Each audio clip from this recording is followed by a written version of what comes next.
Oke, Assalamualaikum warahmatullahi wabarakatuh.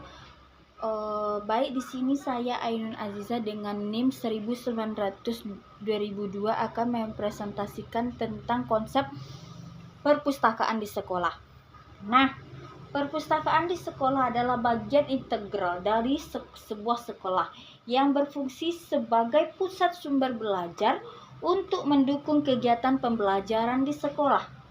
Nah, perpustakaan sekolah itu menyediakan berbagai banyak koleksi pustaka, baik cetak maupun digital, yang mana berfungsi untuk memenuhi kebutuhan informasi, penelitian, dan rekreasi siswa. Selanjutnya, ada fungsi dari perpustakaan sekolah yaitu fungsi edukatif, mendukung proses belajar siswa dengan menyediakan sumber bacaan dan referensi yang relevan. Yang kedua, fungsi informasi, yaitu menyediakan berbagai macam informasi yang membantu siswa dan guru dalam memperoleh pengetahuan. Yang ketiga yaitu fungsi rekreasi, memberikan bahan bacaan yang bersifat menghibur sehingga menambah wawasan seperti novel, cerpen, majalah, dan yang lainnya.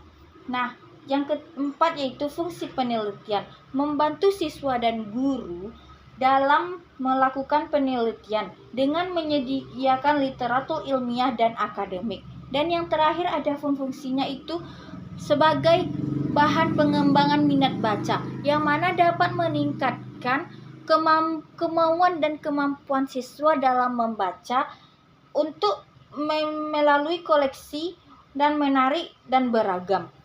Selanjutnya yaitu adapun jenis-jenis bahan pustaka yaitu buku teks, yang mana berfungsi sebagai sumber utama dalam pembelajaran. Yang kedua, buku referensi seperti kamus, ensiklopedia, atlas, buku-buku lainnya. Dan yang ketiga ada majalah dan jurnal, yang mana informasinya harus terbaru dan mengandung ilmu pengetahuan, teknologi, dan dalam berbagai macam bidang. Yang keempat yaitu surat kabar, yang mana berisi tentang berita terkini. Yang kelima yaitu buku fiksi dan non-fiksi, yang mana bersifat hiburan seperti novel dan cerpen, dan buku-buku ilmiah dan biografi.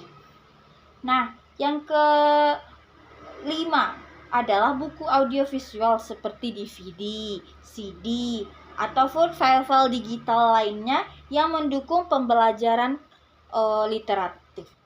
Nah, yang terakhir yaitu sumber daring. Adanya e-book itu dan database akademik sangat membantu sebagai bahan pustaka juga. Selanjutnya yaitu adanya manfaat dari perpustakaan. Manfaat dari perpustakaan yaitu meningkatkan minat dan kebiasaan membaca sehingga membantu siswa dalam mengembangkan kebiasaan membaca dan yang berkelanjutan. Yang kedua yaitu mendukung proses pembelajaran, yang mana memperkaya sumber belajar baik di luar buku teks utama. Yang ketiga, menambah wawasan dan pengetahuan, dan tentunya memberikan akses belajar dan informasi lebih luas ke berbagai bidang ilmu. Yang keempat, meningkatkan keterampilan berpikir kritis sehingga anak-anak dan siswa bisa menganalisis dalam mengevaluasi informasi secara mandiri.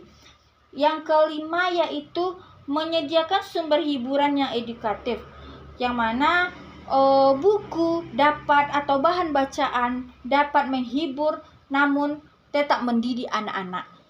Yang terakhir yaitu mendukung pembelajaran mandiri, yaitu mendukung siswa untuk terus belajar secara independen baik di luar kelas maupun di dalam kelas.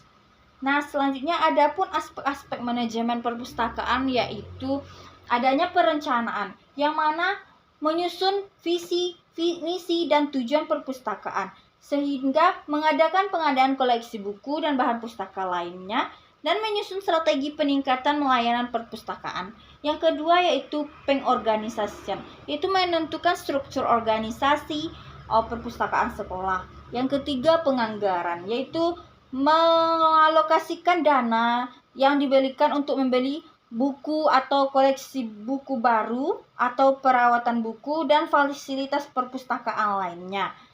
Selanjutnya, adanya kepemimpinan. Adapun aspek perpustakaan selanjutnya itu kepemimpinan, yang mana mengelola perpustakaan dengan pendekatan kepemimpinan yang efektif. Adanya pengawasan, yaitu memastikan semua layanan perpustakaan berjalan sesuai dengan tujuan yang diterapkan. Yang terakhir yaitu penilaian, yang mana mengevaluasi efektivitas perpustakaan dalam mendukung kegiatan pembelajaran. Mungkin hanya ini materi yang dapat saya sampaikan. Jika ada tambahan kami persilahkan. Wabillahi taufiq wal hidayah. Assalamualaikum warahmatullahi wabarakatuh.